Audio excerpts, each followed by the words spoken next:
মাহফিলে দাওয়াত দিছে, আসবেন, আদবের সাথে না মাটিতে বসবেন, চেয়ারে বসার জন্য লাফালাফি করবেন না। সব রাজনৈতিক নেতাদের জন্য এই কথা পয়গাম আমাদের পরিষ্কার। আসবেন, ওলামায়ে কেরাম যদি রাজনৈতিক নেতা হিসেবে আপনাকে দাওয়াত দেয়, আসবেন, আদবের সাথে বসবেন, নিচে বসার চেষ্টা করবেন। হুজুরা যদি হাতে ধরে মঞ্চে আনে, মঞ্চে উঠবেন। মঞ্চে উঠার পরে যদি একটা চেয়ার দেয়, আলহামদুলিল্লাহ বলে চেয়ারে বসবেন। যতক্ষণ বসতে দেয় ততক্ষণ বসবেন। মাইকে কথা বলার জন্য তাড়াহুড়া করবেন না, মাইকে কথা বলার জন্য উসপিস করবেন না। যদি 2 মিনিট সময় দেয়, 2 মিনিট হুজুরের এবং আল্লাহর দিনে আল্লাহর শুকরিয়া আদায় করে ভদ্র মানুষের মধ্যে চলে যাবে।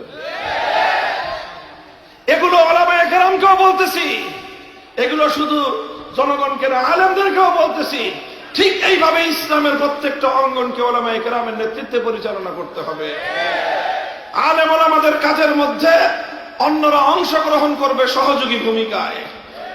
আমরা মেডিকেল কলেজে গিয়ে কোন হুজুর কোনদিন বলছে যে মেডিকেল